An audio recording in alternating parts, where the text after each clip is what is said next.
भारतीय सेनाको सबैभन्दा कान्छो तर सायद सबैभन्दा शक्तिशाली 11औं गोर्खा राइफल्स। आजको यस प्रस्तुतिमा हामी यसै रेजिमेन्टको गौरवशाली इतिहास, वीरता र उनीहरूले चुकाएको वास्तविक मूल्यबारे चर्चा गर्दैछौं। सुरु गरौँ है त। साँच्चै भन्नुपर्दा वीरहरूका पनि वीर अर्थात् द ब्रेभेस्ट अफ द ब्रेभ भनेर चिनिनु चान्चुने कुरा होइन। तर के हामीले कहिले सोचेका छौं यो उपाधिको वास्तविक मूल्य के होला? यति ठूला सैन्य सफलताहरूको पछाडि कस्ता अकल्पनीय बलिदानहरू लुकेका होलान्? आज हामी यही गौरव र त्यागको गहिराईमा पुग्ने प्रयास गर्नेछौं। खण्ड 1, 11 गोर्खा राइफल्सको विकास। अगाडि बढौं। यो रेजिमेन्टको जन्म र पुनर्जन्मको कथा आफैमा एउटा चलचित्र जस्तै छ। सन् 1918 मा एउटा तदर्थ अर्थात् एडहक एकाइको रूपमा यो स्थापना भयो, तर 1922 मा प्रथम विश्वयुद्धपछि यसलाई विघटन गरियो। कुरा त्यही सकिएन नि। 1948 मा भारत स्वतन्त्र भएपछि खडा गरिएको यो पहिलो आर्मी रेजिमेन्ट बन्यो, विशेष गरी पूर्वी नेपालका राई र लिम्बू समुदाय, जसले बेलायती सेनाको सट्टा भारतीय सेना रोजेका थिए, उनीहरूलाई नै समेट्न यसको पुनर्गठन गरिएको थियो। यो साँच्चै एउटा ऐतिहासिक मोड थियो। उनीहरूको सैन्य अनुभव र पराक्रमको जरा त धेरै पुरानो छ।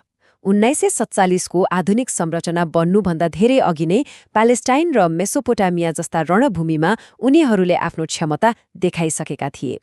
सन् 1918 तिर वाजिरिस्तानमा नेपाली सेना र बेलायती गोर्खा प्लाटुनले सँगै काम गरेको इतिहासले पनि त्यही पुरानो र बलियो विरासतलाई प्रष्ट पार्छ। खण्ड 2, 1965 जिब्राल्टर र डोगराई।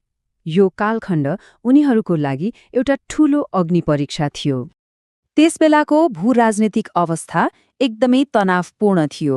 पाकिस्तानले अपरेसन जिब्राल्टर सुरु गर्यो, जस अन्तर्गत कश्मीरमा हतियारधारी छापामारहरूको गोप्य घुसपैठ गराइएको थियो।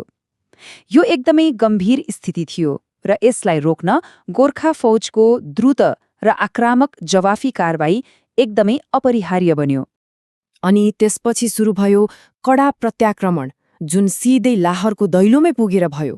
डोगराई, इछोगिल नहर र जीटी रोड वरपर भएको त्यो भयानक लडाईँमा गोर्खा सेनाले जे जस्तो अदम्य साहस र युद्ध कौशल देखाए, त्यसले शत्रुको आक्रमणलाई पूर्ण रूपमा विफल पारिदियो। यो चान्चुने कुरा पक्कै थिएन। खण्ड 3, 1971 ऐतिहासिक खुकुरी हमला। अब कुरा गरौं सन् 1971 को बंगलादेश मुक्ति युद्धको। पूर्वी पाकिस्तानमा गोर्खाहरूको रणनीतिक उत्कृष्टता साँच्चै नै लोभलाग्दो थियो। डिसेम्बर 1971 मा मुदाफरगञ्जमा उनीहरूले बिजुली झैं छिटो र सटिक आक्रमण गरे। जय महाकाली आयो गोर्खालीको युद्ध घोष गुन्जिँदा शत्रुहरू नराम्रै परास्त भए। परिणामस्वरूप 25 बलोच फ्रन्टियर फोर्सका 202 सैनिकहरू आत्मसमर्पण गर्न बाध्य भए। आतग्रामको युद्धको त्यो दृश्य कल्पना गर्नुस् त। कर्णेल हरलिकरको एउटा भनाइ छ, मैले छेत्रीलाई रक्ताम्बे खुकुरी हातमा लिएको अवस्थामा पाएँ, जो हाँसो र एक पागल मानिसको चित्कार मिश्रित आवाज निकाल्दै थिए, र त्यो एउटा मृत्युको नृत्य थियो। यो भनाइले राइफलम्यान दिलबहादुर छेत्रीको आम्ने सामनेको लडाईँको भयानक र हिंस्रक वास्तविकतालाई जस्ताको तस्तै चित्रण गर्छ। यो सुन्दा नै आङ सिरिङ्गो हुन्छ।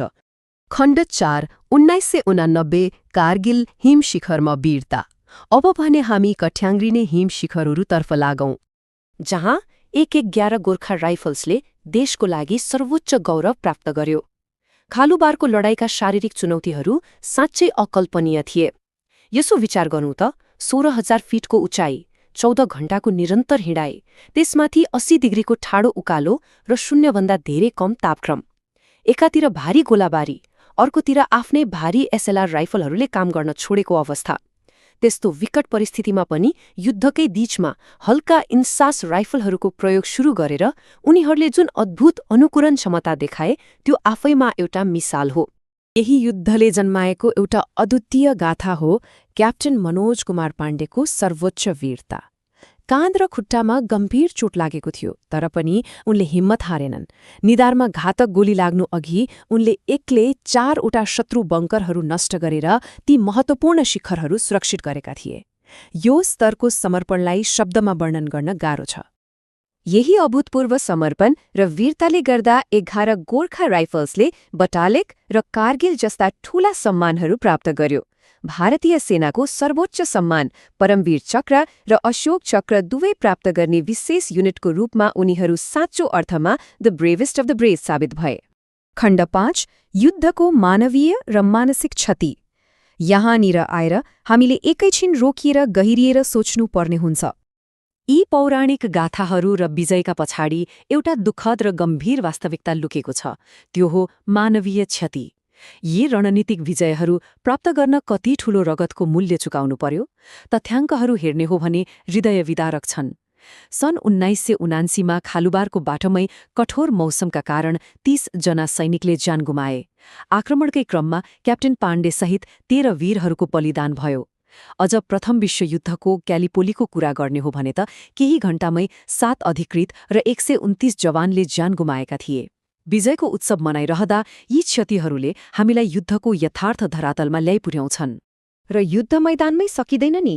जीवित फर्केका सैनिकहरूलाई जीवनभर पछ्याइरहने मौन र नदेखिने मानसिक घाउहरू, अर्थात् दीर्घकालीन पीटीएसडी युद्धको अर्को भयानक पाटो हो। सिस्लमको एउटा भनाइ छ नि, भित्रको शत्रु उनीहरूकै मातृभूमि नेपालमा अपराजित रहन्छ। बाहिरका शारीरिक घाउहरू त समयसँगै निको होलान्, तर यी अदृश्य घाउहरूले भने उनीहरूलाई निरन्तर दुखी रहन्छन्। आजको यस प्रस्तुतिको अन्त्यमा एउटा गम्भीर प्रश्नमा विचार गरौँ। यी तकमा र पौराणिक गाथाहरूभन्दा पर खुकुरेको त्यो भारीपन र गोर्खा वीरहरूका ती नदेखिने घाउहरूलाई हामीले कसरी साँचो अर्थमा सम्मान गर्न सक्छौं? उनीहरूको स्थायी विरासत र लुकेका बलिदानहरूले हामीलाई सधैँभरि युद्ध र वीरताको वास्तविक अर्थ खोज्न प्रेरित गरिरहनेछ। आजको यस ऐतिहासिक र गम्भीर यात्रामा साथ दिनुभएकोमा धेरै धेरै धन्यवाद।